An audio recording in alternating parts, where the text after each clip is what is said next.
ராம் ராம், வாழ்க வளமுடன். Voice of காஞ்சி நேயர் அனைவருக்கும் இனிய மாலை வணக்கம். நமக்கு துணையா இருக்கிறவன் எப்போதும் யாரு? இறைவன். இறைவனுக்கு பயப்படு, இறைவனை நினைச்சுக்கோ. நீ செய்யற செயலை இறைவன் பார்த்துட்டே இருக்கான். அதுதான் சிசிடிவி கேமரா இப்போ தொழில்நுட்பத்துல இருக்கு. உங்களை என்ன யாரு பண்றான்னு அவன் பார்த்துட்டு இருக்கான். நம்மளோட பாவ புண்ணிய கணக்கு அவன் கையில இருக்கு. நாம யாருக்கு பயப்படுறோமோ இல்லையோ, இறைவனுக்கு. இறைவன் ஒருவன். ஹரியா இருந்தாலும் சரி, சிவனா இருந்தாலும் சரி. ஆனா நாம என்ன பண்ணிடுறோம்? அத மறந்தே போயிடுறோம். இந்த உலகத்துக்கு புவியில பூமிக்கு வந்த உடனே மறந்துடுறோம். ஒரு இறைவன் நமக்கு எப்போதுமே துணையா இருக்கேங்கிற ஒரு விஷயத்த நமக்குள்ள எப்போதுமே போட்டுதான் அங்க பிறக்கும் போதே அனுப்புற. ஆனா நாம சந்தோஷமா இருக்கிற நேரம் அவனை விட்டுடுறோம், மறந்துடுறோம். அப்பா நீ தான், உன்னாலதான் நான் இப்ப சந்தோஷமா இருக்கேன், நன்றின்னு சொல்ல மறந்துடுறோம். துன்பம் வரும் வேலையில மட்டும் ஐயோ அப்பா சாமி, எனக்கு ஏன் இந்த கஷ்டம் வந்தது, அந்த கஷ்டம் வந்தது, இந்த கோவிலுக்கு போலாமா, அந்த கோவிலுக்கு போலாமா, இந்த பரிகாரம் பண்ணலாமா, அலையிறோம். ஒரே மாதிரி நிலையா இரு. இறைவன் உனக்கு துணையா எப்போதும் இருக்கான். அதை நாம மறந்துடாம இருக்கணும். ஒரு ஃபேமிலியில ஒரு அப்பா, புள்ள, அம்மா இவா எல்லாரும் கோடை விடுமுறைக்கு அவ தாத்தா பாட்டியாத்துக்கு போறதோ வரும். அந்த ஒரு முறையும் கோடை விடுமுறைக்கு ரயில்ல போவா. அது தொடர்ச்சியா ஒரு 15-20 வருஷம் ஆறுது. அந்த பையனுக்கு கொஞ்சம் ஏஜ் ஆறுது இல்லையா, டீனேஜ் வந்த உடனே அந்த பையன் கேட்குறான், அந்த பாட்டியாத்துக்கு போகணும்னா ஒரு சந்தோஷம் இருக்கும். கார்த்தால எழுந்து எல்லாரையும் உட்காத்தி வச்சு பழைய கிண்ணத்துல கல்ச்சட்டியில மோரும் தயிர்மா விட்டு மாங்காய் மாவடு ஆவக்காய் தொக்கு அப்படின்னு போட்டு வத்த குழம்புன்னு போட்டு கொடுப்பா கையில.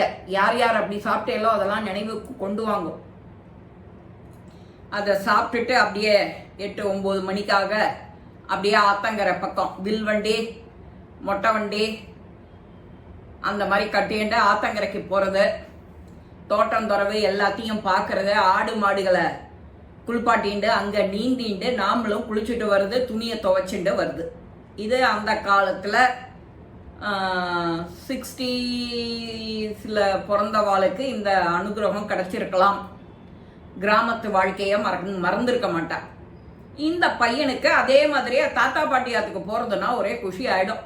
அது பெரிய லாங் லீவ் இல்லையா, 1 மாசம் 1.5 மாசம் இருந்துட்டோ அப்போ வருவான். அப்போ இந்த மாதிரி எஜுகேஷன்லாம் கிடையாது. இப்பன்னா லீவே இல்லாத உயிரை உருக்குறா, இத்தப்படி அத்தப்படின்னு. எவ்வளவு சுமை இல்லாத நாங்கெல்லாம் காலந்தள்ளினோங்கிறது ஒரு பெரிய எடுத்துக்காட்டு. அப்போ அந்த பையன் ரயில் பயணத்துக்கு ஆசைப்படுறான். அப்பா நீ என்ன இத்தனை நாளா என்னை கொண்டு போய் விட்ட, இப்ப இந்த தடவை நான் தனியா போறேனே, நான் தான் கொஞ்சம் பெரிய பையன் ஆயிட்டேனே, டீனேஜா வந்துட்டேனே, நான் தனியா போறேனே, எல்லாத்தையும் சந்தோஷமா ஜாகிரதையா பார்த்துட்டு அவளுக்கும் சந்தோஷத்தை கொடுத்துட்டு வரேனே அப்படிங்கிறான். இந்த அப்பா கொஞ்சம் யோசிக்கிறார், என்ன இந்த பையனுக்கு இதை முடியுமா, செய்யலாமா அப்படின்னு யோசிச்சுட்டு சரின்னு ஒத்துக்கிறார்.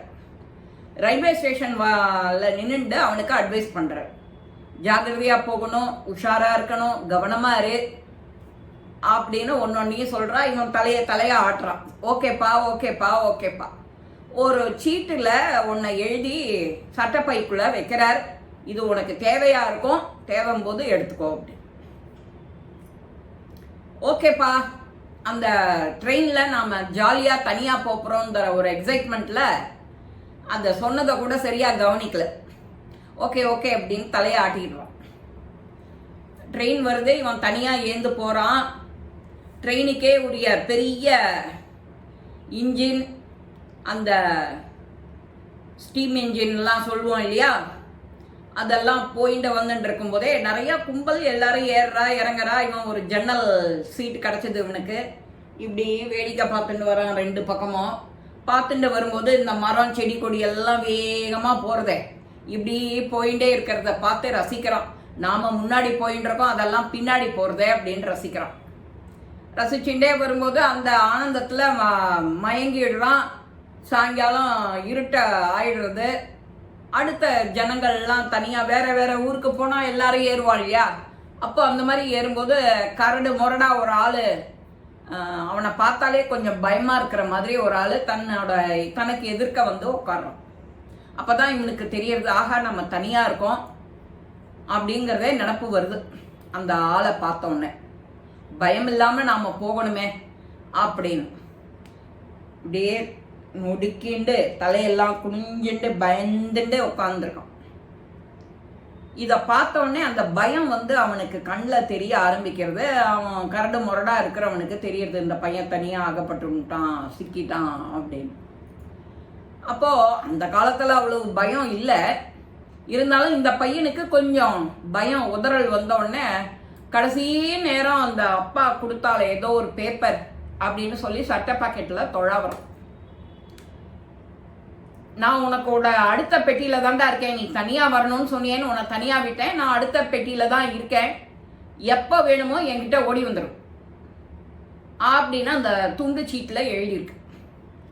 அதை படிச்சானோ இல்லையோ இவனுக்கு ரொம்ப சந்தோஷம் ஆயிடுத்து. தைரியமா உட்காடுறான், அப்படி நிமிந்து பார்க்கறான். யாரா இருந்தா என்ன வாங்கடா ஒரு கை பார்க்கலாம் அப்படின்னு எல்லாம் அவன் எக்ஸ்பிரஷன் எல்லாம் அவன் கண்ணுலையும் ஜாடையிலையும் தெரியறது, ஆக்ஷன்லையும் தெரியறது.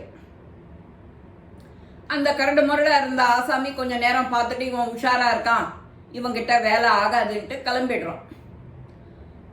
கிளம்பின உடனே கொஞ்சம் தூரம் கழிச்சு போன உடனே இவன் இறங்குற ஸ்டாப்பும் வருது. அப்பா என்னமோ அடுத்த ஸ்டாப்ல அடுத்த பெட்டியில ரயில் போட்டியில இருக்கேன்னு சொன்னாலே அப்படின்னு.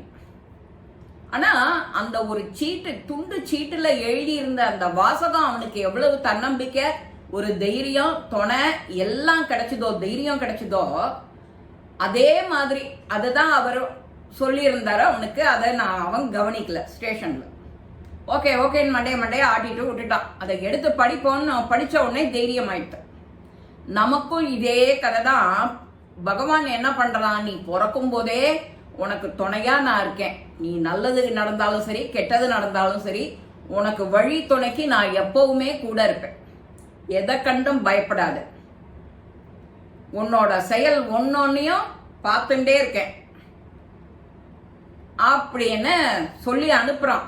நாம கவனிக்க தவறிடுறோம். சின்னதா ஒரு திருட்டு செய்யறோம், சின்னதா தானே ஒரு பொய் தானே சொல்றோம்.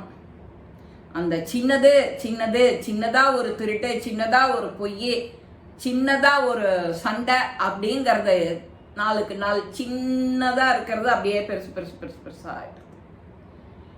நாம சந்தோஷமா இருக்கும் போதெல்லாம் நாம கடவுளை பத்தி நினைக்கிறதே கிடையாது.